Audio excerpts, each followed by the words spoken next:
Okay. All right. Welcome, everyone. Um, JBC session. Um, Today's topic is archiving queer history. And so let me give you a little bit of an overview of what this presentation will entail.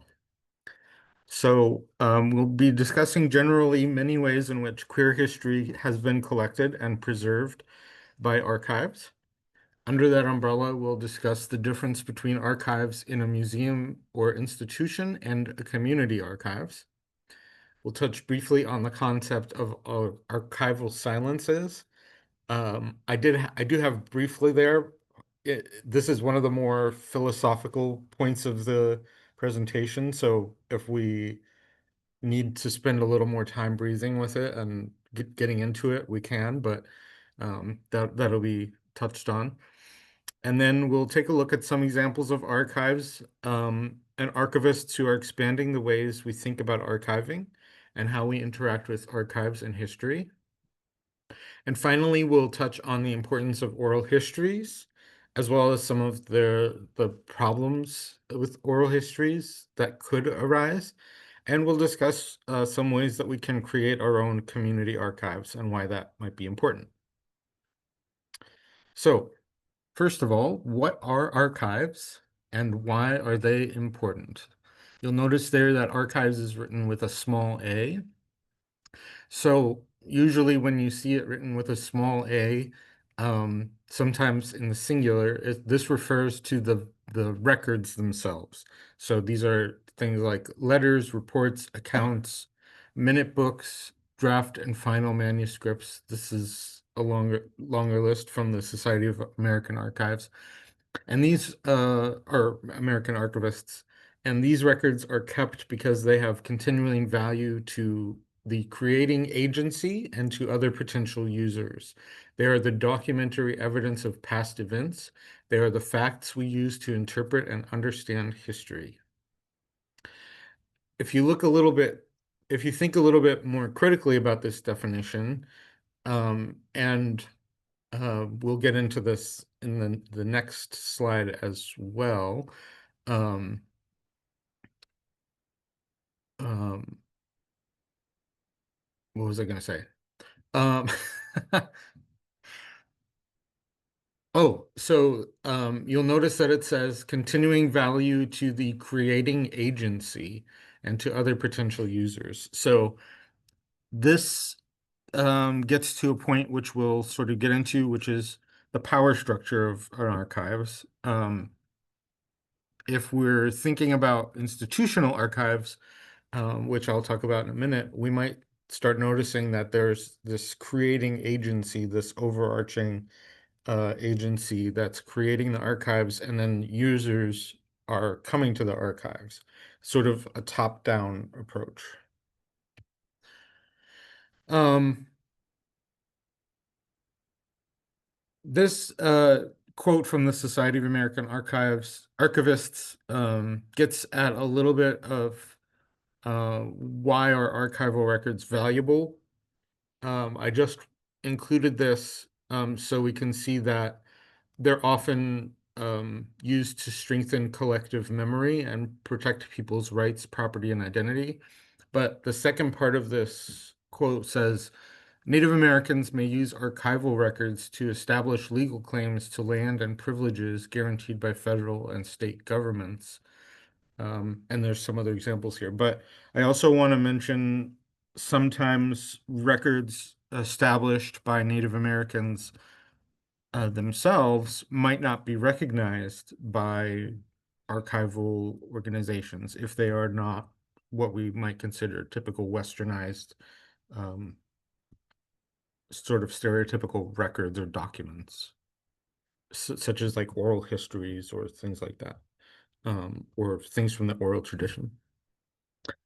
So now, what's the difference between an institutional and community archives? Um, I'm relying heavily on a lot of definitions by the Society of American Archivists here, but you can see that this archives is written with a capital A, And when we see it like that, it's referring to organizations dedicated to preserving the documentary heritage of a particular group. Um, City, province, state, business, university, community. And then it gives some examples. The National Archives and Records Administration in the United States, Bentley Historical Library at the University of Michigan, the Coca-Cola Company Archives, the Archives of the Episcopal Church. So all of these are organizations, institutions that have some goal of preserving information and heritage about their company or institution, and that's sort of the focus of their archives. It's organization down. It's like a top-down approach versus oh, and so I put this in here last minute just because we did recently lose Miss Major, and I wanted to put this quote in from Miss Major Speaks, where she writes or she says, the powers that be, the corporate, government, and nonprofit actors who work to preserve the status quo, and the forces in the world who want us to all to fit into our proper places in an established social hierarchy, from which they can look down on us and make sure we don't fuck with the money and privilege they hoard. And this gets, um, I was kind of looking for quotes because I feel like a lot of Miss Major's work is um, can deal with this with building the collective memory and also other social justice things, but um, this to me spoke to what some of the problems can be when you get into institutional archives. You get these social hierarchies, and there is this risk of preserving the status quo when you get to um, different power structures. So on the other hand, we have community archives. Um, this is a quote from an article by Cook. I forgot to look up the first name. I think it's Tim Cook, but that sounds like the guy from Apple, so I don't think it's that. But maybe it is. You might have written it. Community archives. Here, community organizations, often activist in nature or representing marginalized groups, those voices normally not the target of mainstream private records archival acquisition and often overlooked in government records appraisal, are the special focus for appraisal. So this quote put me in mind of like own voices narratives in literature, where authors from a particular marginalized group will write a book or a story that sort of um, they can speak for because they are part of that marginalized group. The Community Archives Lab at UCLA writes that community archives are independent memory organizations merging from and coalescing around vulnerable communities, past and present. And another quote by Cook. This gets into a little bit more cerebral thought, but I think it's important, a little more philosophical. Um, a counter-hegemonic discourse, so in other words, against everything being the same. Counter-hegemonic discourse thrives in local communities and interest groups of all sorts in a vibrant democracy, yet rarely appears in mainstream archives unless that discourse itself in time becomes mainstream. All such communities, to exist and flourish, must also be communities of memory, as well as communities of actions and ideas. So when I read that, the idea of communities of memory is really what stood out to me, and it's kind of um it also made me think of other of groups that have come before, marginalized groups that we might not have heard about because there's no memory of them. and how important memory is to the existence of communities and the reemergence or the emergence of communities and their flourishing. So I thought that that was important to highlight. So community archives can be a lot of responsibility. All right, here we go. Archival silences. It's impossible for archives to reflect all elements of society.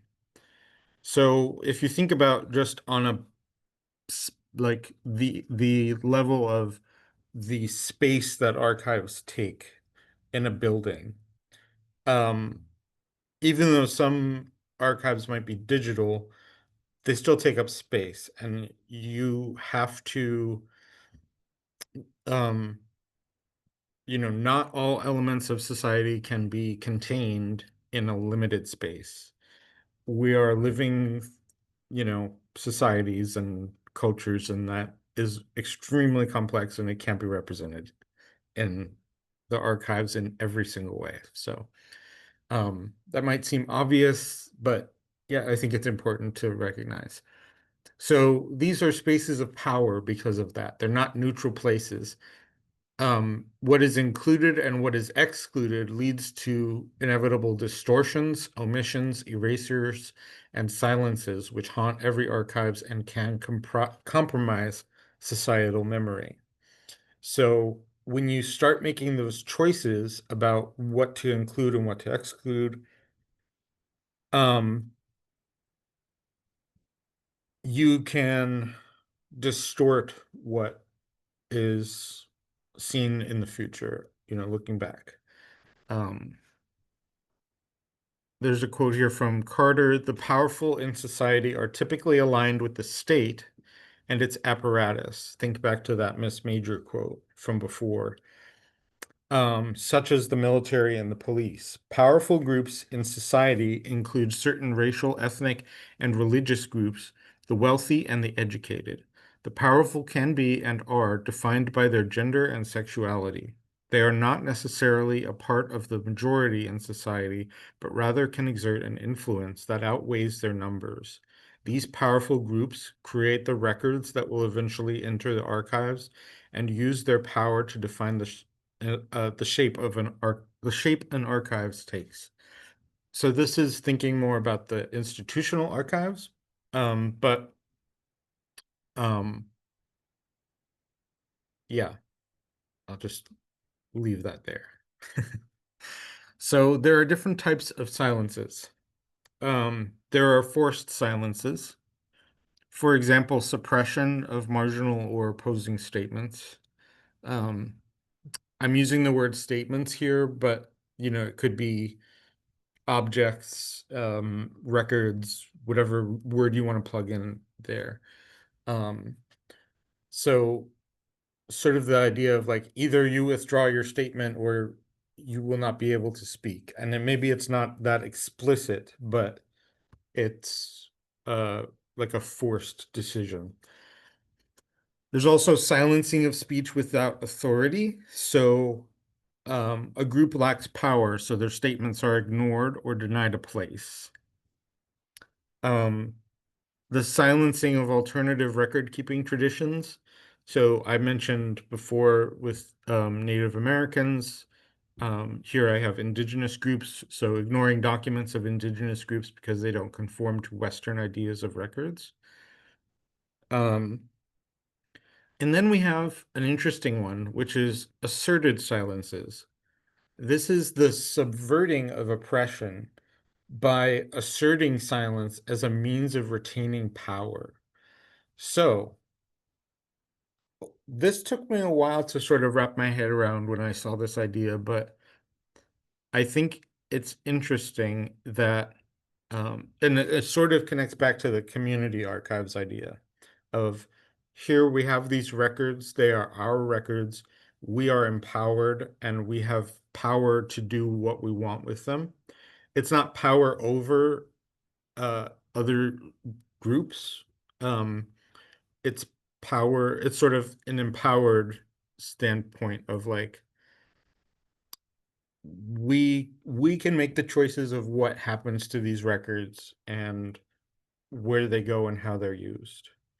And the silence in the archives, the official institutional archives, is an asserted silence in this case because um it's, I don't know, sort of like the saying like, no, you cannot have power over these records, that they are ours to have power to do with what we wish, not power over the records by an outside force, if that makes sense.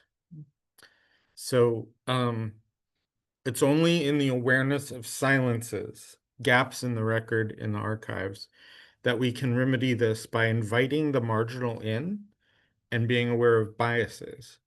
But we cannot force a marginal group to interact with an archives. Um, at least we shouldn't. Um, in my view, it's better to build relationships and not fit people into boxes or labels and be hidden away. Not that archives should be used and not like hidden away, but there is that risk. So we shouldn't force marginalized groups to be um, to sort of fit within that system if they choose not to. All right. So now that that's sort of philosophical stuff, um, I'm actually curious, but before we go on to some of the archives, if we have any thoughts about that, if we want to talk about that at all, or like anything that we've covered up to this point, because it's a lot. I'm thinking of like book burning and burning of records because it's really easy because you said archives are like the way that we maintain like the memory. And Hmm. so if you have like a groups, because I just think of like all of the historic records, it's like birth certificates, marriage certificates, Hmm. deeds of houses, and it can go back hundreds of years. If you just collect all of that and you just like destroy it, you basically, if no one's alive that can remember that that group of people existed, you basically just erasing them from like Yeah, everything. existence Yeah. because no one is alive anymore who can remember that they existed, Hmm. and you're destroying the record evidence. The collective memory. Yeah. And so basically they're just gone Yeah. from like the fabric of like the world memory. Hmm. And so that's a lot of power that people have. And so I think it highlights the importance of like protecting Hmm. those like whatever it is, whether it's like papers or whether it's like other types of artifacts. Hmm. Um, yeah. And it's interesting to think like, has this happened? And if it has happened, we obviously, if it was successful, we wouldn't know because they're gone. Yeah. Yeah. Yeah, I think they're like people could look at a topic like this and think like, oh, that's just like an esoteric thing, or like it's nice if you can have records, but like it's not like the most crucial thing in the world. But I mean, you just articulated why that's not the case. And so much of what is currently going on in the political sphere is, and what has been going on for a long time, but it's gotten very pointed right now, and especially at certain communities, is to do exactly what you're saying. And like, I don't feel like people are aware of the danger that Hmm. we're all under right now, and that like book banning and challenging and you know getting rid of records that might have there's this thing today about no longer honoring the X gender marker Hmm. for Hmm. entering the United States. So like those records that talk about that, or is the National Arch or whoever whatever agency Hmm. governs that stuff, or they just Hmm. like throwing away everything that used to say you're allowed Hmm. to do this, etc., etc. So like it's happening currently, and it's um it's really serious. Like it's not. Mhm. This is. I know I'm preaching to the choir here, Yeah. but it's like it's not a frippery. It's not a mere trifle that like okay, well if we can spend some time to Yeah. think about this, sometimes like maybe that's okay, but it's not super crucial. Like no, it's our existence and it's our transmission to the future. Mhm. And it's not just us, it's African American history and it's Right. Indigenous history and it's Jewish American history and everything else. Mhm. You have to also think about like social class because I'm thinking of like examples in history like during like the Second World War and like the Nazi takeover of like Europe and also like when communism came to Romania and they like overthrew the monarchy government.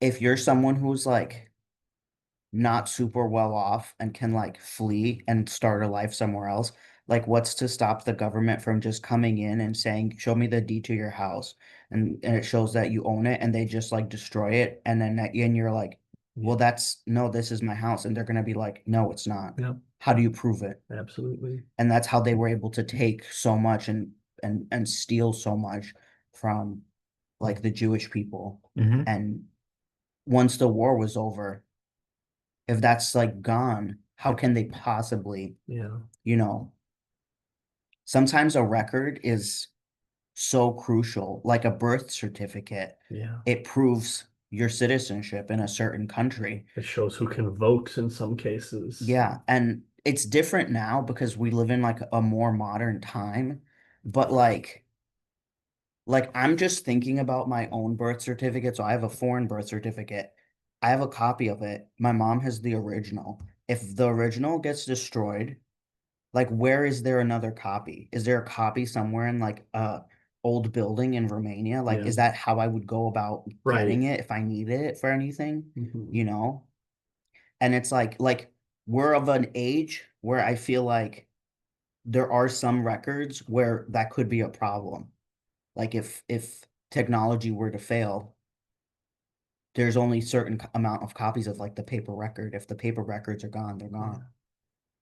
So Yeah. that These are sucks. important questions and Hmm. things to think about. This point about the forced silences, the quote you put of either withdraw your statement or you will no longer be able to speak, that very much reminds me of what happened recently with like Charlie Kirk reactions. Yeah. Like, Mhm. you know, if you dare to say anything negative about our child God, Mhm. you are going to be drummed out of polite society. Yeah. And of course, it was probably a lot of queer folks who had a lot to say about him, what with him having a lot to say about us. Hmm. So it's very interesting how that could, I could see that being like existing on an interpersonal level, but also just like a blanket condemnation that can be used as justification for in the moment the problem is, well, you're not being nice to Charlie Kirk, but they can use it to initiate like much bigger efforts of suppression of speech, and that's really scary. Yeah. Yeah, for sure. Okay. I'm going to this thing where I have videos to show, so I'm hopeful that I can figure it out.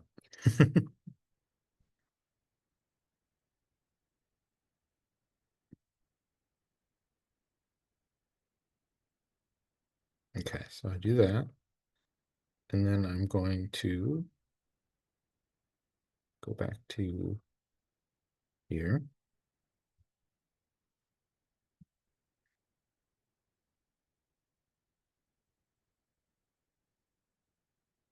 Okay.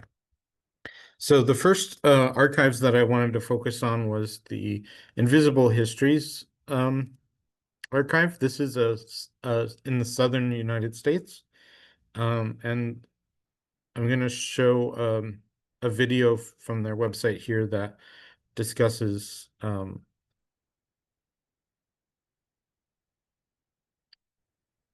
the project.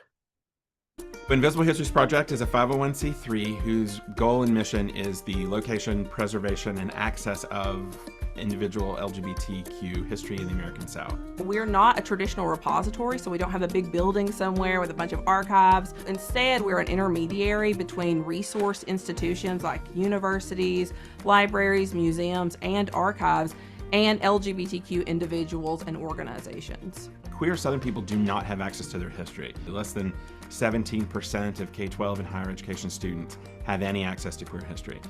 And if you can get it at all, it is not of the South. It's of LA or San Francisco or New York. And so doing this work is important because we are giving back to queer Southerners and trans Southerners their own history. We also really believe in challenging narratives around the South, particularly when we talk about the LGBTQ history in the US.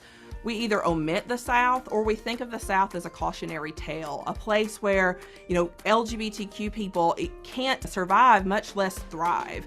And we know from our own narratives and experiences that that's false. IHP began as a conversation between myself and my co-founder, Josh Burford. He was working in Charlotte, North Carolina, doing LGBTQ archiving there. I was working at a university in Birmingham doing LGBTQ programming and services.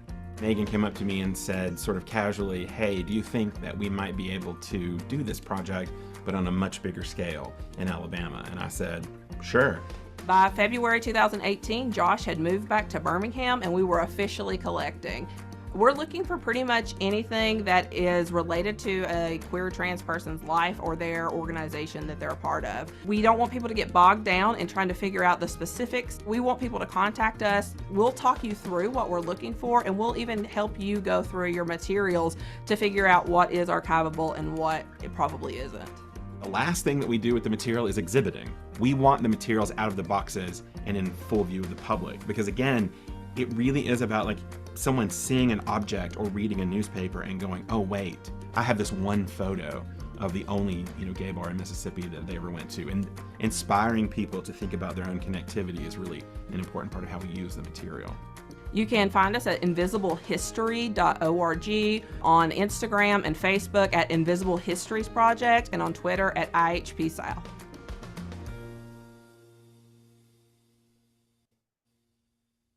Okay, Invisible History. play it again. The next archive that I wanted to highlight was the Digital Transgender Archive. We're still sharing, yes. And I thought that this was really cool. I will show the video, but I wanted to show down here, or I guess it's not there, but they have a feature that's a map, and you can select a location and it will show you what records they have access to that relate to that area. So I, of course, zoomed in on the Finger Lakes. They did not have much, they did not have anything in Pinyan, and I wonder if that a lot of that might be held by the county history center and stuff, since there's stuff related to the Universal Friend and things like that. But they did have several things for Canandaigua. I looked for something in Oswego, found a cool thing there. So there's stuff around, and there was a bunch for Ithaca and some for Rochester and stuff like Is that. that how, if you go to the map button, is that how you see it? I don't want to, yes, Right. but I don't want to Okay. click away from that for now. So I will just play the video, which explains a little bit about their project. Every society, every continent, including the North Pole, has always had a range of gender expressions. These are currents of our community who have been visible, who had no closets to be in before there was a movement. We've been the part that's been swept under the carpet, and now we're coming out and we're saying, no more.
Okay.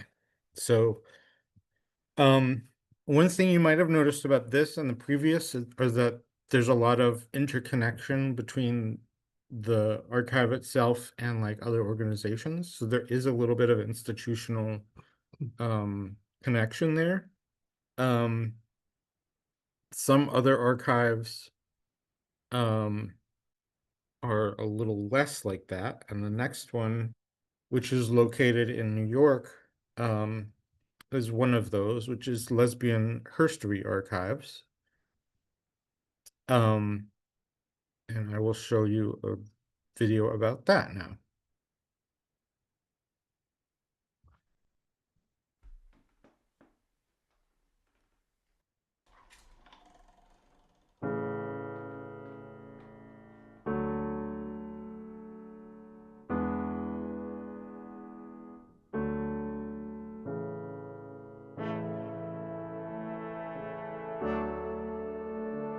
Every time I walk in, I am awash with gratitude that I can come to a place that we sought and fought and worked so hard to give it a home of its own, and find that it stands here, and it stands here vibrating with work to be done and people yet to arrive and stories to leave.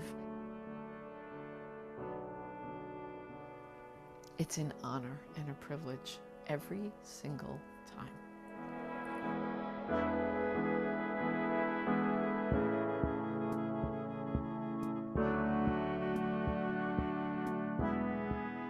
It was 1974. A group of us realized that our history was disappearing as rapidly as we were creating it. We also knew that some of us had really tried to find material buried in libraries and journals and could not find what we needed. And so a few of us said, hey, wait, why don't we just start our own collections? Why don't we put together what we had and build from there? And that was the start of the Lesbian Herstory Archives.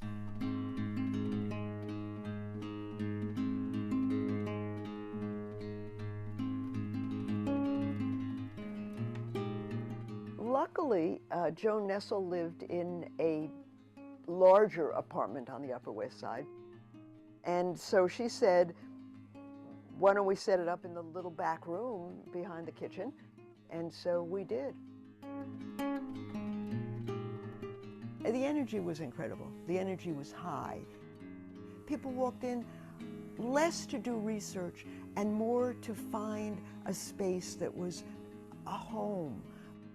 And it was in a home. And so the warmth and the love and the caring, it just burst at the seams with that kind of feeling. People would call and say, could you come out and tell us we want to have a meeting, 20 or 30 people are going to come over, and could you come and talk to us about the archive? What the slideshow was, it was a visual representation of various parts of our collection to show people, to tell some of the history, and we would talk about material that we found and how it came to be in our possession. I'd seen a photo, that Morgan Gwenwald photo of Deb Adel in that badass leather jacket. Moved to New York in '86 and almost immediately became involved in the Lesbian Herstory Archives.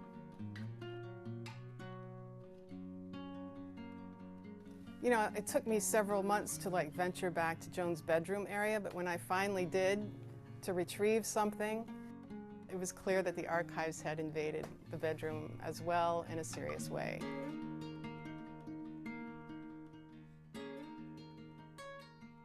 As the archives began to take over the apartment at 13A, and it became clear that we needed more space, it was an idea that we would have our own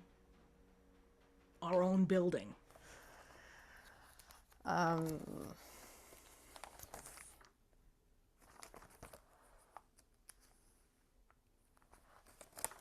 Oh, here's the archives opening.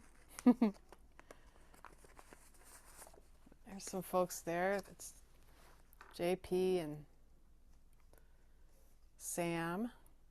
The first day we opened, we had a huge party. Everybody came. We had a little parade down the street. We had some speeches.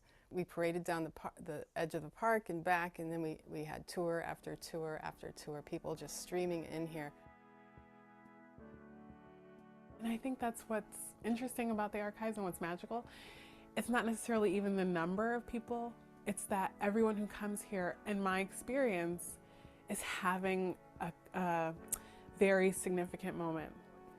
They had a mission to get here, and they made it, and they're in it. For the women to come and read. What ends up happening is I think people come here looking for a piece of themselves, or like an ancestral connection to the women that came before them, that did the things that they've done, that have felt the feelings that they feel. I think that we will continue in the direction that we view as positive and be brave. We have to.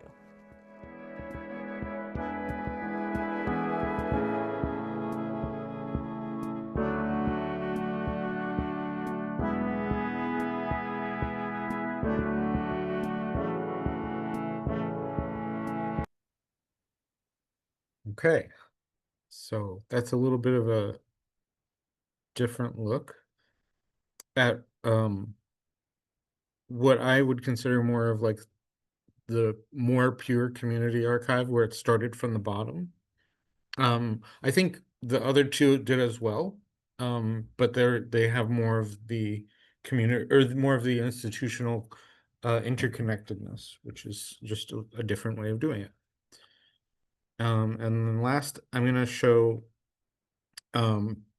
Georgia Dusk, which is an intergenerational counter-narrative to the mainstream, depiction of Georgia politics and the Southern Liberation Movement. As experts of our own stories, we document grassroots movements led by Black, queer, and feminist people, and reclaim the historical representation of liberation movements throughout Georgia. So, as you can tell, this is a... Oop, did I not link it? I did not. Is it here? Yes, there it is. Okay. Now I have to find the video because I lost it. Maybe it's in media.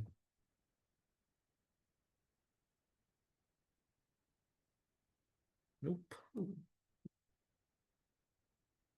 Maybe there wasn't a video for this one. And I was just going to read the quote, which is okay.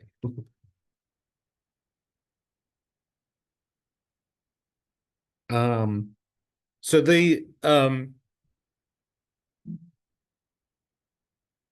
deal a little bit with oral histories. They have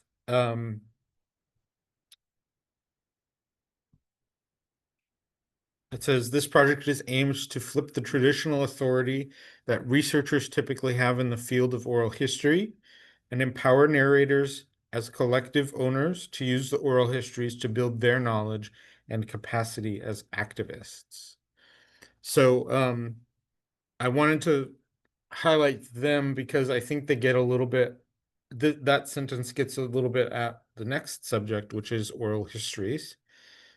So I'm going to stop the screen share for that and go back to my PowerPoint.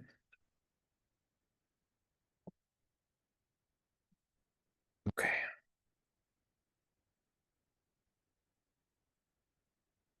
All the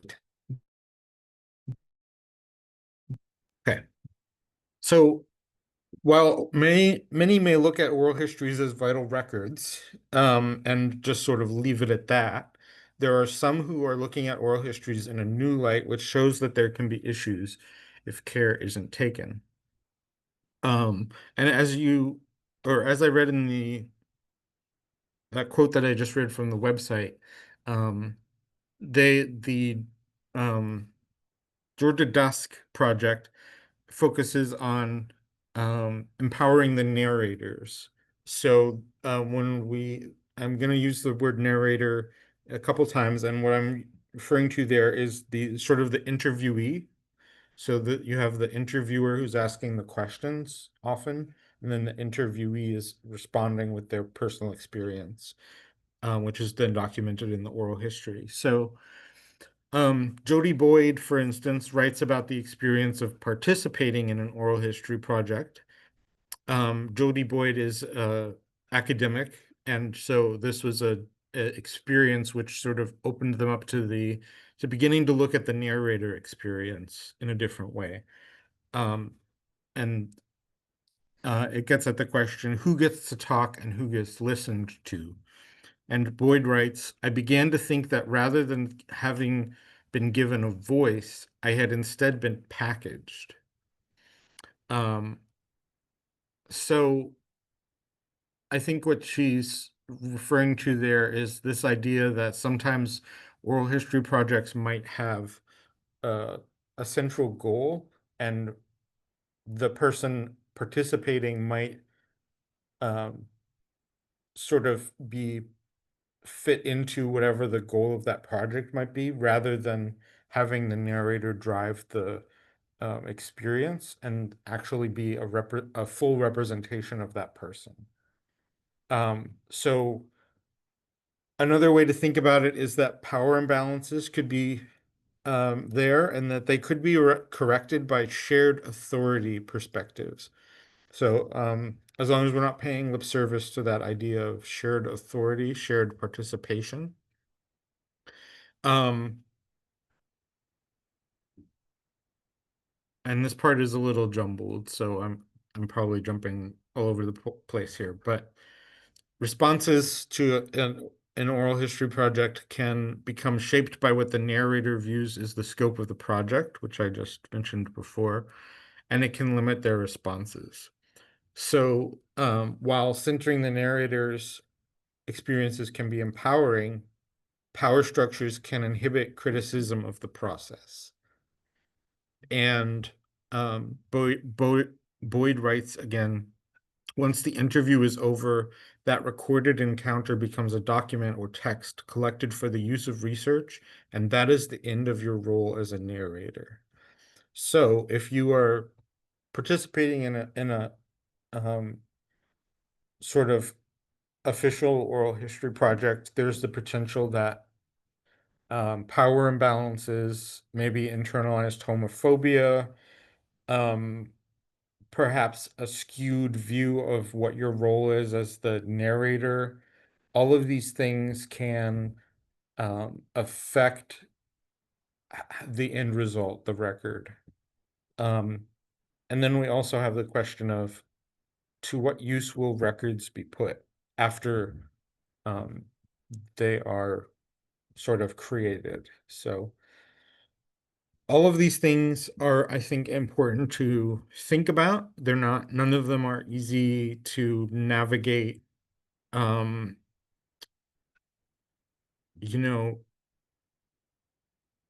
think all interactions can be difficult sometimes, and oral histories, being critical of them doesn't necessarily mean like they're not a good thing. It's just important to examine some of these philosophical questions and be aware of biases and power imbalances and things like that. Okay, so we're nearing the end. Does anyone have any thoughts about oral histories before I move on to the next section, or any thoughts about some of the archives that we looked at? I will save my thought for the end about the archives we looked at. Okay. But in terms of the oral histories, this is not directly like my field, but I relate most to this in the context of qualitative interviewing. And when you're doing like a project like that, you go in, like the whole point of how academia is structured is that you have to like formulate your project and formulate hypotheses that you're testing. And so that intrinsically negates like open exploration. Mhm. And so something that is more of like the official narrative should be critiqued because the inherent structure itself makes it so that the process is like lacking maybe some peripheral context. Whereas if we just let people talk, we can then discover things from their extended explanation that we didn't even know existed, but because we had certain ideas going in and asked only certain questions, Mhm. all of that potential for discovery is gone. Mhm. And that sucks. And I think about a lot about like the different like conversations that are happening in the field in terms of improving qualitative interviewing. And Mhm. even that in itself is a really people tend to like underestimate how critical having really strong interviewing skills is, Mhm. because you could really mess up Yeah. if you're not a good interviewer and not get the information that you want from whoever it is that you're, or the narrator. Mhm. And that sucks. And another point that you sort of got at a little bit, or at least made me think of, was back to this idea of like, once the document is created, then the role of the narrator is Mhm. finished. And there could be maybe potential for that narrator to have authority over, what you collected after the interview or the oral history is Mhm. collected. Those are things that need to be navigated, but I think important questions. Yeah, I think generally the rule of thumb is like if you have people like human participants in some kind of research or academic endeavor, you give them access afterwards to whatever the culminating project is, but that like upon reflection, that's really insufficient. Because like say you do collect oral histories and then you just are like, what, after we're done and like draw conclusions from all of this, we're gonna give access to all the people that participated. Like what if something's wrong? What if they were misrepresented in some way? Mhm. Like they should perhaps get some collaborative input along the way, not just at the end they're confronted with whatever the end product is. Mhm. And that is it. I think that is good to criticize the academic kind of establishment. Mhm. Very good. The end. All right, so I just want to briefly touch on starting our own community archives. There's another quote here from this time from Baxter, who writes, "In dangerous times, solidarity and mutual aid can be vital in a community's ability to survive. But I would contend that communities need love to thrive. And if communities have both solidarity and love, they are positioned to resist, overcome, and transform oppression." And to that, I would add that part of that love might come from the stories that we tell each other and loving our own stories. And so there's this idea of some people ascribe to in archives, that's we collect what we are and we are what we collect. There's a complex you that can really be examined, but each of our stories is part of a larger history or herstory, whether it's the fabric of Two-Spirit LGBTQIA plus identity or the stuff of life itself. All stories have value, and together we can empower one another to be the tellers of those stories. So here are some ideas. They're just basic ideas. They're not all-encompassing. If you want to start saving things to tell your story, here are just some ideas. You should save the things that matter to you, and you are the only one that can decide what that is. So some potential examples are posters of events that you attend, which hold special meaning. You can label and date them if they're not already, and write about your experience. You can keep a journal. You can keep mementos, photos, digital or physical photos, books, emails.